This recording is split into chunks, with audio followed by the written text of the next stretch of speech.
Hello friends, स्वागत है आप सभी का हमारे इस यूट्यूब चैनल मेजर टारगेट पर। तो दोस्तों आज हम लोग लेके आए क्लास 10 के सोशल साइंस का तीसरा मॉडल पेपर। इसमें हम लोग मैट्रिक और परीक्षा के लिए बहुत ही महत्वपूर्ण प्रश्न को देखेंगे। दोस्तों अगर आप भी इस बार मैट्रिक और परीक्षा देने वाले हैं ना, तो इस वीडियो को पूरा जरूर देखिएगा, क्योंकि इसमें जितने भी प्रश्न को हम लोग सेलेक्ट किए हैं ना, सभी प्रश्न आपका एनसीईआरटी के न्यू पैटर्न पर आधारित। तो दोस्तों अगर आप भी इस बार मैट्रिक और परीक्षा देने वाले हैं तो एक भी प्रश्न को स्किप नहीं कीजिएगा। इसमें जितने भी सम्मिलित प्रश्न हैं ना, सभी प्रश्न काफी महत्वपूर्ण है।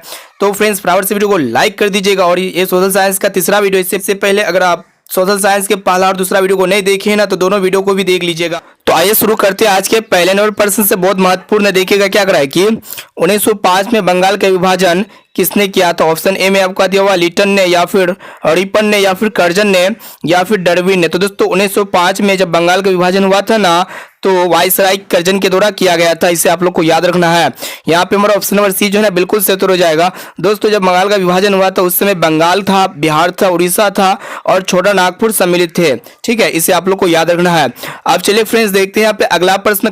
काफी महत्वपूर्ण प्रश्न इस वीडियो में हम लोग सिलेक्ट किए। प्लीज वीडियो को संपूर्ण शुरू से लेकर आगे तक जरूर देखिएगा। आइए देखते हैं दूसरा नंबर प्रश्न को क्या करा है कि 10 घंटे का आंदोलन कहाँ चला। तो दोस्तों 10 घंटे का आंदोलन जो चला था ना, कहाँ पे चला। तो ऑप्शन ए है इंग्लैंड में, या फिर जर्मनी में, या फिर भारत में, या फिर जापान में। तो दोस्तों 10 घंटे का आंदोलन जो है ना इंग्लैंड में चला था। इसे आप लोग को याद रखना है। यहाँ पे हमारा ऑप्शन नंबर ए जो है ना बिल्कुल से उत्तर हो जाएगा। अब आइए दोस्तों देखते हैं यहाँ पे 3 नंबर प्रश्न काफी महत्वपूर्ण है। देखिएगा क्या करा है कि सीधी लकीरों का अतिला के रूप में किसका चित्रण किया गया। तो दोस्तों सीधी लकीरों का अतिला के रूप में जो है ना बैरोन होस्मोन का चित्रण किया गया। इसे आप लोग को याद रखना है। ऑप्शन नंबर सी जो है ना बिल्कुल से उत्तर हो जाएगा। अब चलिए फ्रेंड्स देखते हैं यहाँ पे अगला प्रश्न। देखिएगा 4 नंबर प्रश्न क्या करा है कि पश्मीना ऊन किस जानवर के रोए से बनाया जाता है। तो दोस्तों ये पश्मीना ऊन जो है ना किस जानवर के रोए से बनाया जाता है। ऑप्शन ए है भेड़, या फिर खरगोश, या फिर शेर, या फिर भालू। तो दोस्तों ये जो पश्मीना ऊन है ना, ये भेड़ के रोए से बनाया जाता है। यहाँ पे हमारा ऑप्शन नंबर ए जो है ना बिल्कुल से उत्तर हो जाएगा।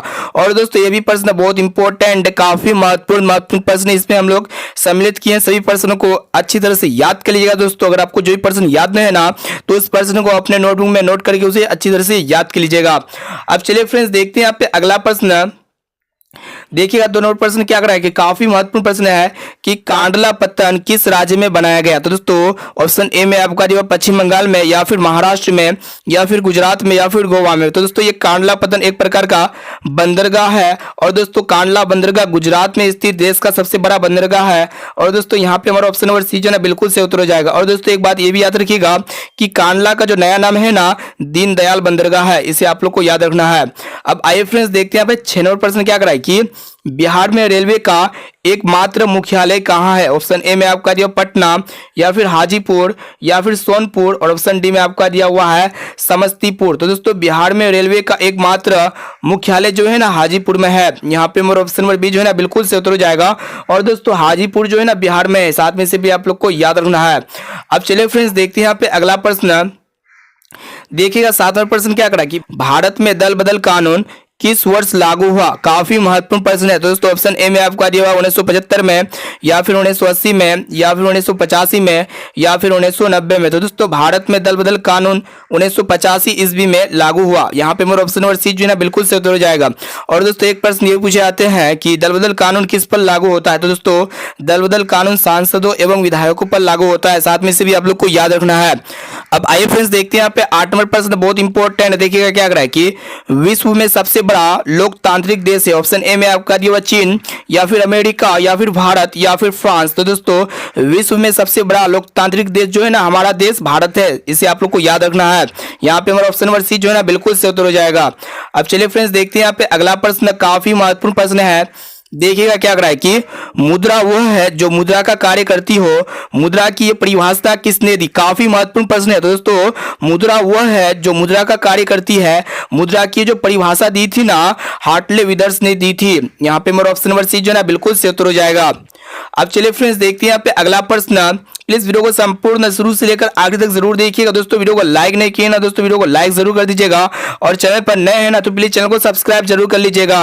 अब आइए फ्रेंड्स देखते हैं यहाँ पे अगला प्रश्न क्या कराए कि राष्ट्रीय कृषि एवं ग्रामीण विकास बैंक की स्थापना हुई, यानी कि राष्ट्रीय कृषि एवं ग्रामीण विकास बैंक की स्थापना जो है ना कब हुई थी? 1982 ईस्वी में हुई थी। ऑप्शन नंबर डी जो है ना यहाँ पे बिल्कुल से उत्तर हो जाएगा। अब आइए फ्रेंड्स देखते हैं यहाँ पे 11 नंबर प्रश्न बहुत इंपॉर्टेंट, देखिएगा क्या रहा है कि गार्डन सिटी की अवधारणा किसने विकसित की थी? ऑप्शन ए में आपका दिया हुआ है एबेनेजर हावर्ड, ऑप्शन बी में दिया हुआ है विलियम, और ऑप्शन सी है नेपोलियन तृतीय, और ऑप्शन डी में आपका दिया हुआ है होस्मन। तो दोस्तों ये गार्डन सिटी की अवधारणा जो विकसित की थी ना एबेनेजर हावर्ड ने विकसित की थी। यहाँ पे मेरा ऑप्शन नंबर ए जो है ना बिल्कुल से उत्तर हो जाएगा। काफी महत्वपूर्ण प्रश्न को देख रहे हैं, प्लीज वीडियो को संपूर्ण शुरू से लेकर आगे तक जरूर देखिएगा। अब चलिए फ्रेंड्स देखते हैं यहाँ पे अगला प्रश्न।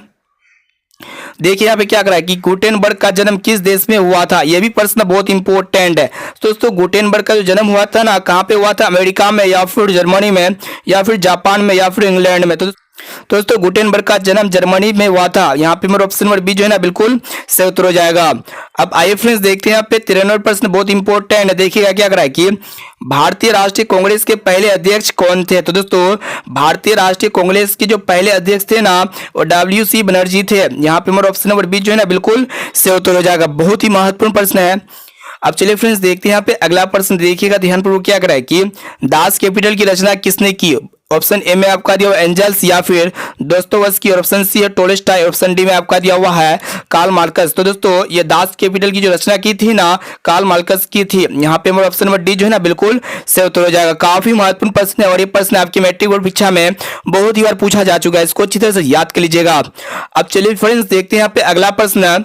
देखिएगा यहाँ पे क्या करा है कि रक्त एवं लौह की नीति का अवलंबन किसने किया? यह भी प्रश्न बहुत इंपॉर्टेंट है। तो दोस्तों ऑप्शन ए में आपका दिया हुआ मेजिनी, या फिर हिटलर, या फिर बिस्मार्क, या फिर विलियम प्रथम। तो दोस्तों रक्त एवं लौह की नीति का जो अवलंबन किए थे ना बिस्मार्क ने किए थे। यहाँ पे हमारा ऑप्शन नंबर सी जो है ना बिल्कुल सही उत्तर हो जाएगा।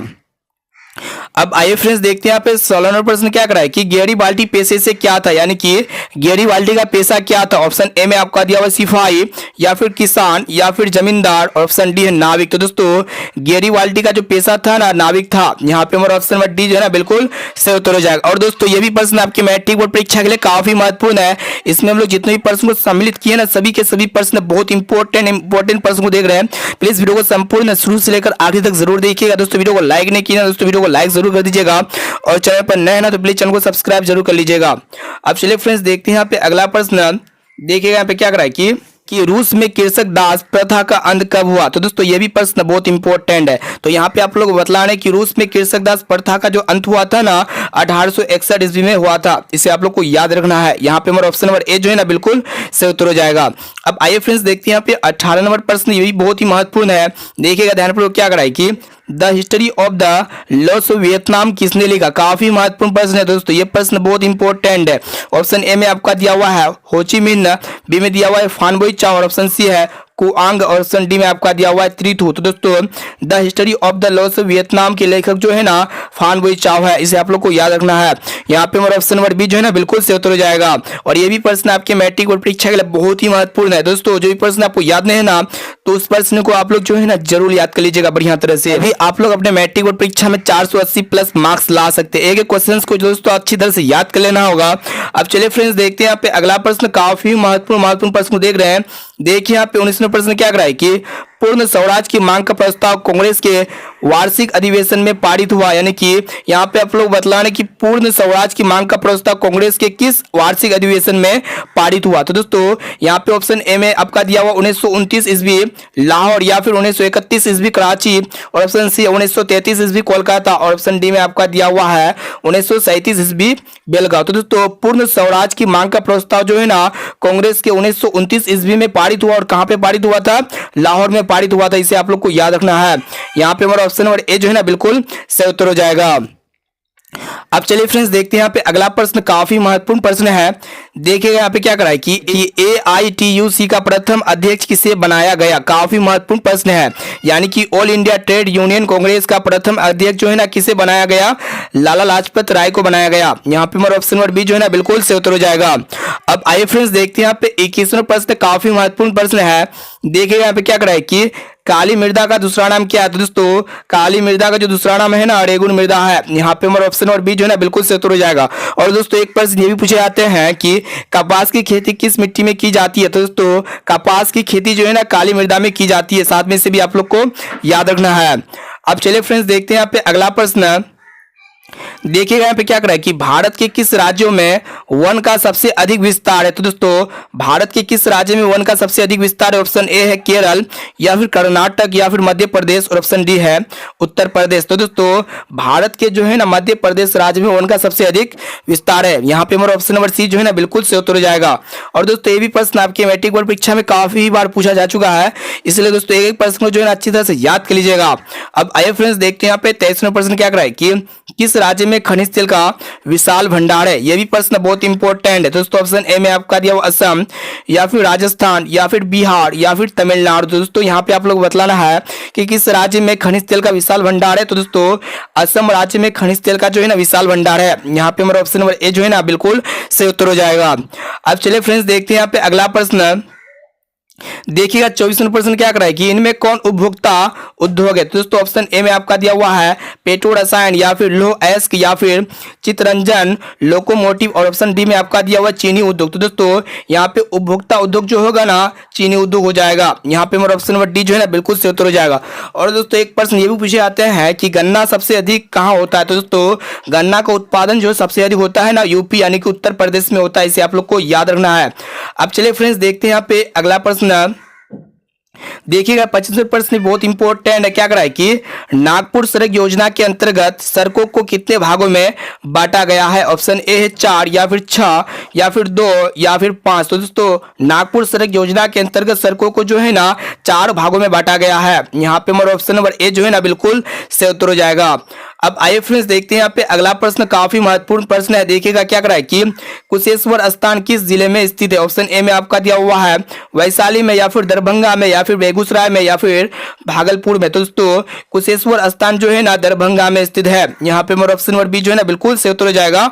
अब चलिए फ्रेंड्स देखते हैं यहाँ पे अगला प्रश्न। प्लीज वीडियो को संपूर्ण शुरू से लेकर आखिर तक जरूर देखिएगा। दोस्तों वीडियो को लाइक नहीं किया अभी तक वीडियो को लाइक जरूर कर दीजिएगा, और चैनल पर नए हैं ना तो प्लीज चैनल को सब्सक्राइब जरूर कर लीजिएगा। और आप लोग लास्ट में कमेंट करके बताइएगा कि 48 प्रश्न में से आप लोग को पहले से कितना प्रश्न याद था। अब आइए फ्रेंड्स देखते हैं यहाँ पे 27वां प्रश्न क्या कर रहा है कि संजय गांधी जैविक उद्यान किस नगर में स्थित है? तो दोस्तों ये संजय गांधी जैविक उद्यान एक प्रकार का चिड़ियाघर है, और ये जो है ना संजय गांधी जैविक उद्यान पटना नगर में स्थित है। यहाँ पे हमारा ऑप्शन नंबर डी जो है ना बिल्कुल सही उत्तर हो जाएगा। अब आइए फ्रेंड्स देखते हैं यहाँ पे 28वां प्रश्न क्या कर रहा है कि 2001 में बिहार की कुल जनसंख्या थी। तो दोस्तों 2001 में बिहार की जो कुल जनसंख्या थी ना कितना थी? 8 करोड़ से अधिक थी। यहाँ पे हमारा ऑप्शन नंबर सी जो है ना बिल्कुल सही उत्तर हो जाएगा। अब आइए फ्रेंड्स देखते हैं यहाँ पे अगला प्रश्न। देखिएगा यहाँ पे क्या कर रहा है कि उच्चावच प्रदर्शन के लिए हैस्यूर विधि का विकास किसने किया था? यह भी प्रश्न बहुत इंपॉर्टेंट है। दोस्तों ऑप्शन ए में आपका दिया हुआ है गुटेनबर्ग, या फिर लेहमान, या फिर निगर, और ऑप्शन डी में आपका दिया हुआ रिटर। तो दोस्तों यहाँ पे आप लोग बतलाना है कि उच्चावच प्रदर्शन के लिए हैस्यूर विधि का जो विकास किसने किया था? तो दोस्तों यहाँ पे जो है ना लेहमान ने किया था। ऑप्शन नंबर बी यहाँ पे हमारा बिल्कुल सही उत्तर हो जाएगा। अब चलिए फ्रेंड्स देखते हैं यहाँ पे अगला प्रश्न। देखिएगा 30वां प्रश्न क्या कर रहा है कि निम्न में से कौन सा उद्योग चूना पत्थर को कच्चे माल के रूप में प्रयोग करता है? ऑप्शन ए में आपका दिया हुआ एल्यूमिनियम, बी में चीनी, और सी है सीमेंट, और ऑप्शन डी में आपका दिया पटसन। तो दोस्तों यहाँ पे आप लोग बतलाना है कि कौन ऐसा उद्योग है जिसका उपयोग जो है ना चूना पत्थर को कच्चे माल के रूप में प्रयोग करता है? तो दोस्तों सीमेंट। यहाँ पे हमारा ऑप्शन नंबर सी जो है ना बिल्कुल सही उत्तर हो जाएगा। अब चलिए फ्रेंड्स देखते हैं यहाँ पे अगला प्रश्न। देखिएगा क्या कर रहा है कि भारत में औरतों के लिए आरक्षण की व्यवस्था किस संस्था में है? ऑप्शन ए में आपको दिया हुआ है लोकसभा में, या फिर विधानसभा में, या फिर मंत्रिमंडल में, या फिर पंचायती राज व्यवस्था में। तो दोस्तों भारत में औरतों के लिए जो आरक्षण की व्यवस्था है ना पंचायती राज व्यवस्था में है। यहाँ पे हमारा ऑप्शन नंबर डी जो है ना बिल्कुल से उत्तर हो जाएगा। अब आइए फ्रेंड्स देखते हैं यहाँ पे 32वां प्रश्न। ये भी प्रश्न काफी महत्वपूर्ण है। देखिएगा क्या कर रहा है कि लोकसभा में निर्वाचन हेतु कुल सीटों की संख्या है। तो दोस्तों लोकसभा में निर्वाचन हेतु जो कुल सीटों की संख्या होती है ना 543 है। यहाँ पे हमारा ऑप्शन नंबर सी जो है ना बिल्कुल सही उत्तर हो जाएगा। अब चलिए फ्रेंड्स देखते हैं यहाँ पे अगला प्रश्न, काफी महत्वपूर्ण है। देखिएगा क्या करा है कि निम्नलिखित में कौन भारतीय किसान यूनियन के नेता थे। तो दोस्तों भारतीय किसान यूनियन के जो नेता थे ना कौन थे। ऑप्शन ए में आपका दिया हुआ है मोरारजी देसाई, बी में दिया हुआ जयप्रकाश नारायण, और ऑप्शन सी है महेंद्र सिंह टिकैत, और ऑप्शन डी में आपका दिया हुआ है चौधरी चरण सिंह। तो दोस्तों यहाँ पे आप लोग बतलाना है कि भारतीय किसान यूनियन के नेता कौन है। तो दोस्तों भारतीय किसान यूनियन के जो नेता है ना महेंद्र सिंह टिकैत है, इसे आप लोग को याद रखना है। यहाँ पे हमारा ऑप्शन नंबर सी जो है ना बिल्कुल से उत्तर हो जाएगा। अब आइए फ्रेंड्स देखते हैं यहाँ पे 34वां प्रश्न क्या कराए कि राजनीतिक दलों की नींव सर्वप्रथम किस देश में पड़ी। तो दोस्तों ये भी प्रश्न काफी महत्वपूर्ण है। दोस्तों ऑप्शन ए में आपका दिया ब्रिटेन में, या फिर भारत में, या फ्रांस में, और ऑप्शन डी है यूएसए में। तो दोस्तों राजनीतिक दलों की नींव सर्वप्रथम जो है ना ब्रिटेन में पड़ी थी। यहाँ पे हमारा ऑप्शन नंबर ए जो है ना बिल्कुल से उत्तर हो जाएगा। और दोस्तों ये भी प्रश्न काफी महत्वपूर्ण है और बहुत बार आपकी मैट्रिक बोर्ड परीक्षा में पूछा जा चुका है, इसलिए वीडियो को संपूर्ण शुरू से लेकर आखिर तक जरूर देखिएगा। दोस्तों वीडियो को थोड़ा भी स्किप नहीं कीजिएगा। अब आइए फ्रेंड्स देखते हैं यहाँ पे अगला प्रश्न। देखिएगा 35वां प्रश्न क्या कराए कि किसके फैसलों में व्यक्तिगत पूर्वाग्रहों की अधिकता रहती है। तो दोस्तों यहाँ पे आप लोग बतलाने कि किसके फैसलों में व्यक्तिगत पूर्वाग्रहों की अधिकता रहती है। ऑप्शन ए में आपका दिया हुआ है लोकतांत्रिक या फिर राजशाही, और ऑप्शन सी है गैर लोकतांत्रिक, और ऑप्शन डी में आपका दिया हुआ तानाशाही। तो दोस्तों यहाँ पे आप लोग बतलाना है कि किसके फैसले में व्यक्तिगत पूर्वाग्रहों की अधिकता रहती है। तो दोस्तों गैर लोकतांत्रिक। यहाँ पे हमारा ऑप्शन नंबर सी जो है ना बिल्कुल से उत्तर हो जाएगा।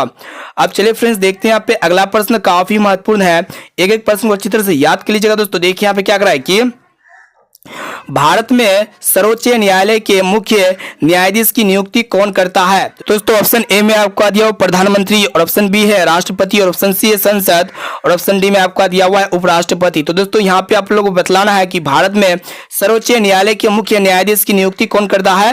राष्ट्रपति करता है। यहाँ पे हमारा ऑप्शन नंबर बी जो है ना बिल्कुल से उत्तर हो जाएगा। अब आइए फ्रेंड्स देखते हैं यहाँ पे 37वां प्रश्न क्या कराए कि निम्नलिखित में किसे विशेष राज्य दर्जा प्राप्त है। तो दोस्तों यहाँ पे ऑप्शन ए में आपका दिया बिहार, या फिर आंध्र प्रदेश, या फिर जम्मू कश्मीर, और ऑप्शन डी है गुजरात। तो दोस्तों अगर इसका आंसर पता है ना तो आप लोग हमें कमेंट जरूर कीजिएगा कि यहाँ पे क्वेश्चन ये करा है कि निम्नलिखित में किसे विशेष राज्य दर्जा प्राप्त है, या फिर क्वेश्चन ये होना चाहिए कि निम्नलिखित में किसी विशेष राज्य दर्जा प्राप्त नहीं है। तो क्वेश्चन क्या है, गलत है या फिर सही है, इसका आंसर जो है ना आप लोग कमेंट करके जरूर बताइएगा कि इसका से उत्तर क्या होगा, और जो है ना हम कमेंट करके इसका आंसर हम आप लोग को बता देंगे। अब चलिए फ्रेंड्स देखते हैं यहाँ पे अगला प्रश्न। देखिएगा 38वां प्रश्न क्या कराए कि सूचना के अधिकार आंदोलन की शुरुआत कहां से हुई। ऑप्शन ए में आपका दिया हुआ राजस्थान, या फिर दिल्ली, या फिर तमिलनाडु, या फिर बिहार। तो दोस्तों यहाँ पे आप लोग को बतलाना है कि सूचना के अधिकार आंदोलन की शुरुआत जो हुई थी ना कहां से हुई थी, राजस्थान से हुई थी। यहाँ पे हमारा ऑप्शन नंबर ए जो है ना दोस्तों बिल्कुल से उत्तर हो जाएगा। अब आइए फ्रेंड्स देखते हैं यहाँ पे 39वां प्रश्न क्या कराए कि बिहार के किस जिले का प्रति व्यक्ति आय सर्वाधिक है। तो दोस्तों ये भी प्रश्न बहुत इंपॉर्टेंट है, काफी ही महत्वपूर्ण है, और दोस्तों ये प्रश्न आपके मैट्रिक बोर्ड परीक्षा में काफी बार पूछा जा चुका है। दोस्तों बिहार के पटना जिले की प्रति व्यक्ति आय जो है ना सबसे अधिक है। यहाँ पे हमारा ऑप्शन नंबर ए जो है ना बिल्कुल से उत्तर हो जाएगा। और दोस्तों एक प्रश्न ये भी पूछे जाते हैं कि बिहार के किस जिले का प्रति व्यक्ति आय सबसे कम है। तो दोस्तों शिवहर की प्रति व्यक्ति आय सबसे कम है, साथ में इसे भी आप लोग को याद रखना है। अब चलिए फ्रेंड्स देखते हैं यहाँ पे अगला प्रश्न। देखिएगा यहाँ पे 40वां प्रश्न क्या कराए कि वैश्वीकरण के मुख्य अंग कितने हैं। तो दोस्तों वैश्वीकरण के जो है ना मुख्य अंग कितने हैं। ऑप्शन ए है 1, या फिर 2, या फिर 3, या फिर 4। तो दोस्तों वैश्वीकरण के जो मुख्य अंग है ना वो 4 है। यहाँ पे हमारा ऑप्शन नंबर डी जो है ना बिल्कुल से उत्तर हो जाएगा। अब आइए फ्रेंड्स देखते हैं यहाँ पे 41वां प्रश्न। ये भी प्रश्न बहुत इंपॉर्टेंट है। देखिएगा क्या कराए कि सवर्ण भूषणों की परिशुद्धता को सुनिश्चित करने के लिए किस मान्यता प्राप्त चिन्ह का होना आवश्यक है। तो दोस्तों सवर्ण भूषणों की परिशुद्धता को सुनिश्चित करने के लिए जो है ना हॉलमार्क का होना आवश्यक है। यहाँ पे हमारा ऑप्शन नंबर बी जो है ना बिल्कुल से उत्तर हो जाएगा। अब आइए फ्रेंड्स देखते हैं यहाँ पे, प्लीज वीडियो को संपूर्ण शुरू से लेकर आखिर तक जरूर देखिएगा। दोस्तों अभी तक वीडियो को लाइक नहीं किया दोस्तों वीडियो को लाइक जरूर कर दीजिएगा, और चैनल पर नए हैं ना तो प्लीज चैनल को सब्सक्राइब जरूर कर लीजिएगा। देखिए यहाँ पे 42वां प्रश्न क्या कराए कि फुट डालो और राज करो की नीति अपनाई, यानी कि किसने जो है ना फुट डालो और राज करो की नीति अपनाई। तो दोस्तों अंग्रेजों ने अपनाई। यहाँ पे हमारा ऑप्शन नंबर ए जो है ना बिल्कुल से उत्तर हो जाएगा। अब आइए फ्रेंड्स देखते हैं यहाँ पे 43वां प्रश्न क्या कराए कि योजना आयोग के अध्यक्ष होते हैं। तो दोस्तों योजना आयोग के जो अध्यक्ष होते हैं ना कौन होते हैं, मुख्यमंत्री, या फिर गृह मंत्री, या फिर वित्त मंत्री, या फिर प्रधानमंत्री। तो दोस्तों योजना आयोग के जो अध्यक्ष होते हैं ना प्रधानमंत्री होते हैं। यहाँ पे हमारा ऑप्शन नंबर डी जो है ना बिल्कुल से उत्तर हो जाएगा। और दोस्तों ये भी प्रश्न आपकी मैट्रिक बोर्ड परीक्षा के लिए बहुत इंपॉर्टेंट है, इसलिए इसको प्रश्न को जो ना अच्छी तरह से याद कर लीजिएगा। अब आइए फ्रेंड्स देखते हैं यहाँ पे अगला प्रश्न क्या कर रहा है कि साख का क्या अर्थ है। तो दोस्तों साख का जो अर्थ होता है ना, विश्वास करना होता है और ऋण लौटाने की क्षमता भी होता है। यानी कि यहाँ पे हमारा ऑप्शन नंबर सी जो है ना बिल्कुल से उत्तर हो जाएगा, ए और बी दोनों। अब चलिए फ्रेंड्स देखते हैं यहाँ पे अगला प्रश्न, काफी महत्वपूर्ण प्रश्न को देख रहे हैं। प्लीज वीडियो को संपूर्ण शुरू से लेकर आखिर तक जरूर देखिएगा। वीडियो को लाइक नहीं किया ना दोस्तों, वीडियो को लाइक जरूर कर दीजिएगा। देखिए यहाँ पे 45वां प्रश्न क्या कर रहा है कि बांग्लादेश के नोबेल पुरस्कार से सम्मानित व्यक्ति है। यानी कि जो बांग्लादेश के नोबेल पुरस्कार से सम्मानित किया गया था व्यक्ति का नाम क्या था। दोस्तों उस व्यक्ति का नाम है प्रोफेसर मोहम्मद यूनुस। यहाँ पे हमारा ऑप्शन नंबर बी जो है ना बिल्कुल से उत्तर हो जाएगा। और दोस्तों ये भी प्रश्न बहुत इंपॉर्टेंट है, एक प्रश्न को अच्छी तरह से याद कर लीजिएगा दोस्तों। अब आइए फ्रेंड्स देखते हैं यहाँ पे 46वां प्रश्न क्या कर रहा है कि भारत में सेवा क्षेत्र को सामान्यतः कितने भागों में बांटा जा सकता है। दोस्तों भारत में सेवा क्षेत्र को सामान्यतः जो है ना 2 भागों में बांटा जा सकता है। यहाँ पे हमारा ऑप्शन नंबर ए जो है ना बिल्कुल से उत्तर हो जाएगा। अब आइए फ्रेंड्स देखते हैं यहाँ पे अगला प्रश्न, काफी महत्वपूर्ण है। देखिएगा क्या कराएगा कि WTO का विस्तारित रूप है। तो दोस्तों WTO का जो फुल फॉर्म होता है ना, वर्ल्ड ट्रेड ऑर्गेनाइजेशन होता है। इसे हम लोग हिंदी में कहते हैं विश्व व्यापार संगठन। यानी कि यहाँ पे हमारा ऑप्शन नंबर बी जो है ना बिल्कुल से उत्तर हो जाएगा, वर्ल्ड ट्रेड ऑर्गेनाइजेशन। अब चलिए फ्रेंड्स देखते हैं यहाँ पे आज का अंतिम प्रश्न, बहुत इंपॉर्टेंट। देखिएगा क्या कराए कि सूखा किस प्रकार की आपदा है। तो दोस्तों यहाँ पे आप लोग को बतलाना है कि सूखा किस प्रकार की आपदा है। तो दोस्तों ये सूखा जो होता है ना प्राकृतिक का दिन होता है, यानी कि ये प्राकृतिक आपदा है। यहाँ पे हमारा ऑप्शन नंबर ए जो है ना दोस्तों बिल्कुल से उत्तर हो जाएगा। तो दोस्तों इस मॉडल पेपर पे हम लोग सोशल साइंस के मोस्ट VVI 48 ऑब्जर्व क्वेश्चंस को देखिए, जो आपके आने वाले मैट्रिक और परीक्षा के लिए बहुत इंपॉर्टेंट है। दोस्तों इस वीडियो में जो भी प्रश्न आप लोग को याद नहीं था ना, तो उस प्रश्न को नोट जरूर कर लीजिएगा, और जो प्रश्न याद था ना तो उस प्रश्न को ऐसे ही रिवीजन कर लीजिएगा। अब आइए फ्रेंड्स देखते हैं यहाँ पे आज का होमवर्क प्रश्न जो स्पेशली आपके लिए लिया गया है। देखिएगा होमवर्क प्रश्न क्या कराए कि सुंदरवन किस राज्य में स्थित है। तो दोस्तों ऑप्शन ए में आपका दिया हुआ है बिहार, या फिर उत्तर प्रदेश, या फिर पश्चिम बंगाल, या फिर मध्य प्रदेश। तो दोस्तों यहाँ पे आप लोग बतलाना है कि सुंदरवन किस राज्य में स्थित है। तो दोस्तों इसका आंसर जो है ना आप लोग को कमेंट करके बताना है, और ये भी कमेंट कीजिएगा कि 48 प्रश्न में से पहले से आप लोग को कितना प्रश्न याद था। तो दोस्तों फिर मिलते हैं जल्द ही अगले वीडियो पे।